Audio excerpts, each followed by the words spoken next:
देखो, we are discussing about gender, religion and caste. इसमें हमने जो पहला फेज देखा दैट इज अबाउट जेंडर। तो हमने देखा किस तरह से ये जो जेंडर इनइक्वालिटीज आज भी है, या जेंडर हमने देखा जेंडर जो है वो है सोशली कंस्ट्रक्टेड डिफरेंस है, सोशली कंस्ट्रक्टेड डिवीजन।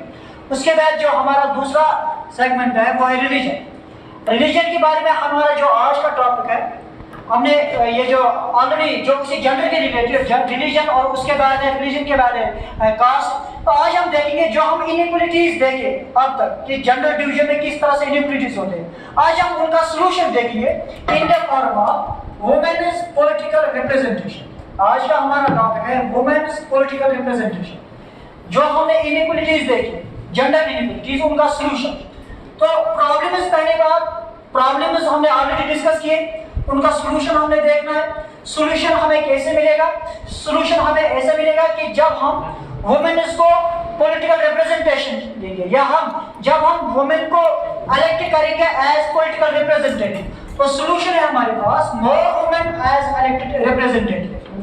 तो ज्यादा से ज्यादा हमें वुमेन को क्या करना है? Elected representative. लेकिन हमारे पास एक, अगर हम डाटा देखेंगे 2014 का इंडिया में जो उस वक्त इलेक्शन हुआ, जो यहाँ पे एमपीज को इलेक्ट किया गया, एक कंफ्यूजन यहाँ पे क्रिएट होता है। कंफ्यूजन क्या है कि जब हम वो डाटा देखते हैं proportion of women in legislative bodies, तो उसमें हम देखते हैं कि जब 2014 में इलेक्शन हुआ, जो लोकसभा इलेक्शन हुए, लोकसभा इलेक्शन में ओनली 12% जो है women were elected as MPs, और उनकी पार्टिसिपेशन थी कितनी? 12%। समझ में आया? 12%। तो जैसे कि आपको पता है कि लोकसभा में हम एमपीज को चुनते हैं, there are 543 MPs, 543 MPs in India.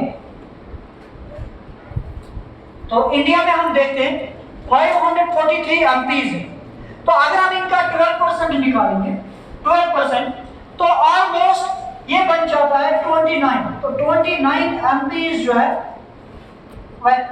ये वुमेन elected as MPs.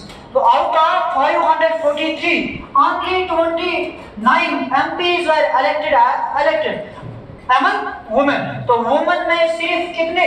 29, 12%। तो यहाँ पे हम देखते हैं कि जब हम देखते हैं कि women as elected, more women as elected representatives, तो यहाँ पे हमारे पास सॉल्यूशन जब हम देखते हैं, या जो हम प्रोपोर्शन देखते हैं, कि हम ये देखते हैं कि नहीं, अभी भी डिस्क्रिमिनेशन हो रही है। क्या अगर डिस्क्रिमिनेशन नहीं होती फिर इनकी परसेंटेज ज्यादा हो सकती। इसी तरह से अगर हम स्टेट लेजिस्लेटिव असेंबली की बात करेंगे, अगर स्टेट लेजिस्लेटिव असेंबली अगर हम उसकी बात करेंगे, तो यहाँ पे हम देखते हैं कि only 5% women are elected in state legislative assembly, जिनमें हम इलेक्ट करते हैं उनको हम बोलते हैं MLAs, member of legislative assembly.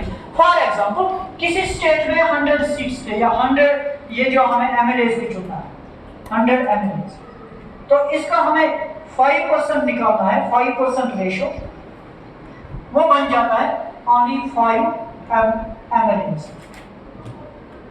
5 MLAs. तो सिर्फ 5 एमएलएज को हमने इलेक्ट किया। तो यहाँ पे भी हम देखते हैं कि डिस्क्रिमिनेशन, तो ये यहाँ पे डिस्क्रिमिनेशन हो रही है। तो दीज आर प्रॉब्लम्स है। फिर भी हम देखते हैं प्रॉब्लम्स है। तो फिर वर्ल्ड वाइड अगर हम एवरेज देखेंगे, तो हमने पिछले टॉपिक में देखा जो वर्किंग आवर जो है, working hour women works 1 hour more than average working hour. तो इसी तरह से अगर हम यहाँ पे एवरेज वर्ल्ड वाइड एवरेज देखेंगे, जो पार्टिसिपेशन ऑफ वुमेन वो है 23.5%। 23.5% women are dealing with public affairs, और they are representing in politics। वो represent करते हैं किसमें? Politics में। तो इसके लिए हमारे पास अगर हमें सॉल्यूशन निकालना है, अगर हम सॉल्यूशन देखेंगे इसका, इसके लिए हमारे पास जो सॉल्यूशन है वह fair representation of women in political representation. तो पॉलिटिकल रिप्रेजेंटेशन में एक फेयर या हम रिप्रेजेंटेशन मिलनी चाहिए, किनकी? वुमेन को मिलना चाहिए। या हमें ये कैसे हो सकता है? जब हम इनको रिजर्वेशन देंगे। तो अगर हम इंडिया की बात करेंगे, इंडिया में जो लोकल अर्बन बॉडीज है, स्पेशली पंचायती राज, 1/3 सीट जो है वो रिजर्व रखी गई है। किनके लिए? औरतों के लिए। क्यों? क्योंकि जो इनकी प्रपोर्शन कम है वो इंक्रीज करने के लिए, ज्यादा से ज्यादा वुमेन को हमें इलेक्ट करना है एज पॉलिटिकल रिप्रेजेंटेटिव। तो इसके लिए इंडिया में एक सेटअप उठाया गया है। सेटअप क्या उठाया गया है कि 1/3 रिजर्वेशन जो है वो दी गया, 1/3 सीट्स और रिजर्व, 1/3 रिजर्वेशन प्रोवाइड की जाती है किनको? औरतों को। किसमें? पंचायती राज सिस्टम में।